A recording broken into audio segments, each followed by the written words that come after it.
টুনির এমন কথা শুনে যোগু রেগে গিয়ে বলে, তোদের এত বড় সাহস কি করে হলো? আমার ছেলেকে পেটে ব্যথার ওষুধ মেশানো মিষ্টি খাইয়েছিস, আর ও এখন পেট ব্যথায় চটপট করছে, মরে যায় যায় অবস্থা ওর। কিভাবে তোর এত বড় সাহস হলো বল? তখন টুনির পাশ থেকে টুকি বলে, যোগু আঙ্কেল, ওই মিষ্টিগুলোতে কোনো কিছুই মেশানো ছিল না। ওই মিষ্টিগুলো তো আমি কিনেছিলাম আমি খাবো বলে, কিন্তু কনক ওই প্যাকেটের সবগুলো মিষ্টি একাই খেয়ে ফেলেছে। আমাকে রাস্তায় আটকিয়ে জোর করে আমার কাছ থেকে প্যাকেট নিয়ে গেছে, আর ওই মিষ্টি একাই খাওয়ার জন্য ওর পেটে ব্যথা হয়েছে। বুঝতে পেরেছেন? এতে আমার বা মায়ের কোনো দোষ নেই। টুকির কথা শুনে কণিকা আরো বেশি রেগে গিয়ে বলে, যোগু, এভাবে ওদের কথা শোনার কোনো দরকার নেই। মারো ওদেরকে, মারো, মেরে একেবারে হাড়গোড় সব ভেঙে গুঁড়ো করে দাও, আর সাথে ওদের ঘরটাও ভেঙে দাও, যাতে করে ওরা এখানে আর না থাকতে পারে, এখান থেকে অনেক দূরে চলে যায়, আমার ছেলের আর কোনো ক্ষতি না করতে পারে। ভেঙে দাও ওদের ঘর, আর ওদেরকে মারো, অনেক অনেক মারো, কোনো কথা শুনো না তুমি। এরপর যোগু ও কণিকা মিলে টুনি ও ছোট টুকিকে অনেক মারধর করে, আর সাথে ওদের সুন্দর ঘরটাও ভেঙে দিয়ে চলে যায়। তখন টুনি টুকিকে নিয়ে গাছের নিচে দাঁড়িয়ে কাঁদতে থাকে আর বলে, আমার এমন সুন্দর ঘরটা ওরা ভেঙে দিয়ে গেল। হে আল্লাহ, তুমি কোথায়? তুমি কি কিছুই দেখতে পাচ্ছ না? তুমি কেন ওদের কোনো শাস্তি দিচ্ছ না? আমি যে আর সহ্য করতে পারছি না। কোনো অপরাধ না করেও সব সময় এমন লাঞ্ছনা বঞ্চনা, আর তারপর শেষমেশ আমাকে আর আমার ছোট্ট মেয়েটাকে কোনো অপরাধ ছাড়াই এভাবে মারলো, আমাদের ঘরটাও ভেঙে দিল। এখন আমরা কোথায় যাব, কি করব? এদিকে আমার ভুট্টা ক্ষেতের ভুট্টাগুলোও তো এখনো পরিপক্ক হয়নি, আমার কাছে কোনো টাকা পর্যন্ত নেই। এখন আমি কি করব? কি করে আবার ঘর বানাবো? আর কোথায় বা থাকবো এখন আমরা? তখন টুকি টুনিকে সান্ত্বনা দিয়ে বলে, মা, চলো আমরা এখান থেকে চলে যাই। আমরা এখন থেকে আমাদের ভুট্টা খেতে গিয়ে থাকি গিয়ে। এখানে আর থাকলে ওরা আমাদেরকে আর বাঁচতেই দেবে না মা। চলো মা, জলদি চলো এখান থেকে। আমি আর থাকতে চাই না এখানে একদমই।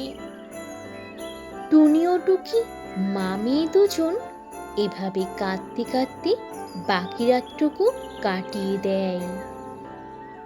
এভাবেই রাত কেটে সকাল হয়ে যায়, আর সকালবেলা টুকি টুনিকে ডেকে বলে, মা, চলো মা, আমরা এখন ভুট্টা খেতে চলে যাই। এখানে আমি আর এক মুহূর্তও থাকবো না মা, চলো। তখন টুনি টুকিকে বলে, আমার কাছে তো কোনো টাকাই নেই রে, তাহলে আমি এখন কি দিয়ে ঘর বানাবো বলতো? আর কি বা করবো, কোথায় থাকবো রে?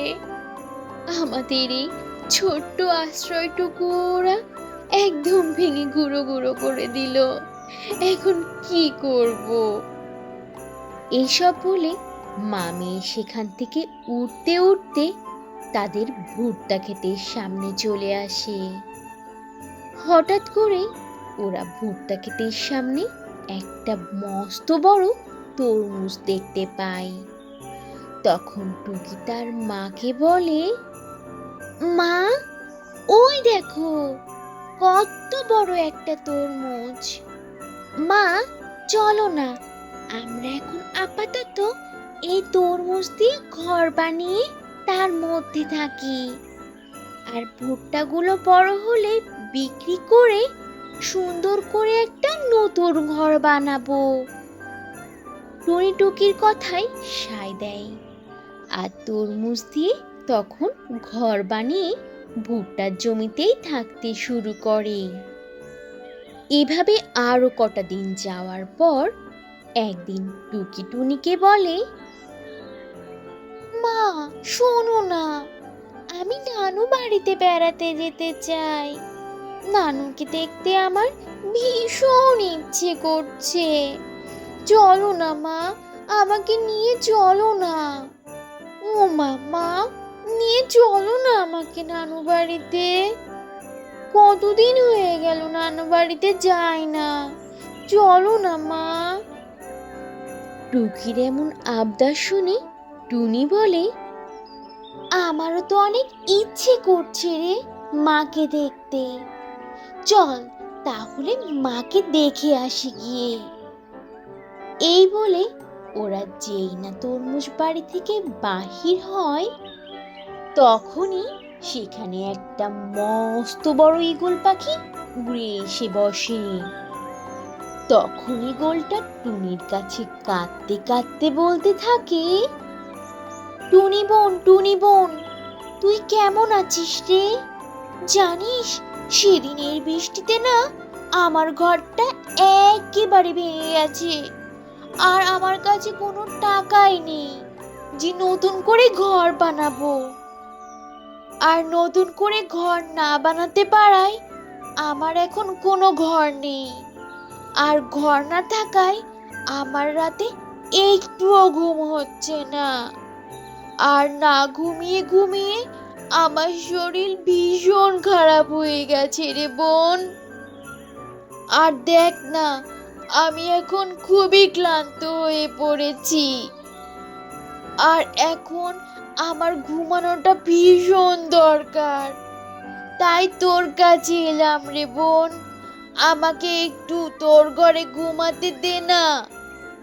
আমি একটু ঘুমোই, আর ঘুম থেকে উঠেই আমি চলে যাব, তোকে একটুও বিরক্ত করব না। টুনি ঈগলের এই সব কথা শুনে খুব মনে কষ্ট পায়, আর তখন বলে, ঠিক আছে ঈগল ভাইয়া, তুমি আমার ঘরেই ঘুমো। আর তাছাড়া আমি তো এমনিতেই পাশের বনে আমার মায়ের বাড়িতে যাচ্ছি, আমি কালকেই ফিরে আসব। আর ততক্ষণ তুমি নিশ্চিন্তে আমার ঘরে ঘুমোতে পারবে, তোমারও কোনো বিরক্ত হবে না, আর আমারও এতে কোনো সমস্যা হবে না। এই কথা বলে টুনি ও টুকি সেখান থেকে উড়ে উড়ে তাদের নানা বাড়িতে চলে যায়, আর এদিকে ঈগল তরমুজ ঘরে ঘুমোতে থাকে। এভাবে দিন কেটে রাত নেমে আসে, আর সেই রাতে কণিকা যোগুকে বলে, যোগু তুমি জানো, আজ টুনি টুকিকে নিয়ে ওর মায়ের বাড়িতে গিয়েছে। আজকে ওর ঘর আর ভুট্টা ক্ষেত দুইটাই একেবারে ফাঁকা। আজকে আমরা ওর ভুট্টা ক্ষেত থেকে অনেক অনেক ভুট্টা চুরি করতে পারবো। চলো চলো তাড়াতাড়ি করে যাই, আমরা ওর ভুট্টা ক্ষেতটা একেবারে ফাঁকা করে রেখে আসি।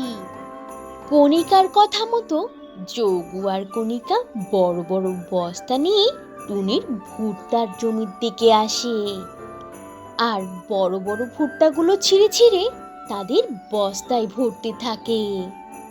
তারা বস্তা ভরে ভুট্টা চুরি করার পর কণিকা বলে, যোগু অনেক তো ভুট্টা চুরি করেছি, এবার চলো টুনির ঘর থেকে গিয়ে সব চুরি করে নিয়ে আসি। এই বলে ওরা দুজন টুনির তরমুজ ঘরের জানালা দিয়ে ঘরের ভিতর প্রবেশ করে, আর টুনির ঘরের সব জিনিসপত্রগুলো বস্তায় ভরতে থাকে। কিন্তু ওরা একবারও খেয়াল করলো না যে টুনির ঘরের মধ্যে তার সেই মস্ত বড় ঈগল ভাইটি ঘুমিয়ে আছে। তখন যোগু ও কণিকার পায়ের শব্দের কারণে হঠাৎ করে সেই মস্ত ঈগলের ঘুম ভেঙে যায়। আর তখন টুনির ঘরের ভেতর যোগু আর কণিকাকে দেখে ঈগলটি বলে, কি রে যোগু কণিকা, তোরা এত রাতে টুনির ঘরের মধ্যে কি করছিস? তখন যোগু অনেক ভয় পেয়ে যায় আর বলে, আরে আরে ঈগল ভাই যে, তুমি এখানে কি করছো? আসলে আমরা কিচ্ছু করিনি, আর আমরা কিছু করতেও আসিনি। এই চলো চলো, আমরা এখন চলে যাচ্ছি ঈগল ভাই। তখন ঈগল খুব রেগে যায় আর বলে, কিছু করতে আসিসনি তো বস্তায় কি শুনি? চোরের দল কোথাকার, আমার টুনি বোনের ঘরে চুরি করতে এসেছিস? দাঁড়া, তোদের দেখাচ্ছি মজা। এই বলে ঈগল কণিকা ও যোগকে ইচ্ছে মতো উত্তম মধ্যম দিতে থাকে। আর ভীষণ মার খেয়ে যোগু ও কণিকা পালিয়ে যায়। এরপর রাত শেষে সকাল হয়। টুনি ও টুকি তাদের বাসায় ফিরে আসে মায়ের বাড়ি থেকে। তখন ঈগল টুনিকে যোগু আর কণিকার বিষয়ে গত রাতের সব কথা খুলে বলে।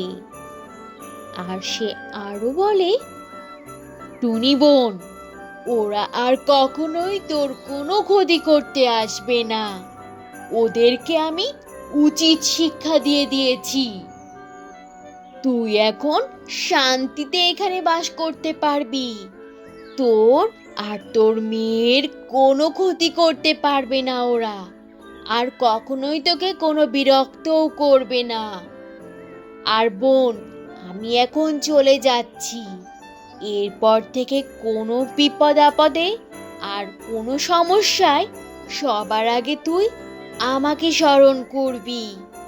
আর তোর এই ঋণের কথা আমি কখনোই ভুলবো না। তুই আমাকে ঘুমাতে দিয়ে অনেক বড় উপকার করেছিস আমার। আমি এখন অনেক সুস্থ অনুভব করছি। তাহলে বোন, আমি এখন আসি। তোরা ভালো থাকিস। এই বলে ঈগল সেখান থেকে চলে যায়। এরপর থেকে আর কখনোই যোগু আর কণিকারা টুনি আর টুকিকে কোনো রকম বিরক্ত করেনি, আর কোনোভাবে ওদেরকে বিপদে ফেলেনি, ঝামেলাও করতে আসেনি। আর তাই এরপর থেকে টুনি টুকিকে নিয়ে সুখে শান্তিতে দিন কাটাতে থাকে। তো বন্ধুরা, এই ছিল আজকের গল্প। গল্পটি থেকে কি শিক্ষা পেলে তা অবশ্যই কমেন্ট করে জানাবে। আর ভালো লেগে থাকলে একটা লাইক করে দেবে। আর এখনো যদি চ্যানেলটি সাবস্ক্রাইব না করে থাকো, তাহলে এখনই লাল রঙের বাটনটি চেপে চ্যানেলটিকে সাবস্ক্রাইব করে দাও। আর অল দি নোটিফিকেশন প্রেস করে রাখো। তাহলে বন্ধুরা, আজ এখানেই শেষ করছি। আবার দেখা হবে নতুন কোনো ভিডিওতে, নতুন কোনো গল্প নিয়ে। সে পর্যন্ত তোমরা সবাই ভালো থাকবে আর নিজেদের প্রতি খেয়াল রাখবে। আল্লাহ হাফিজ।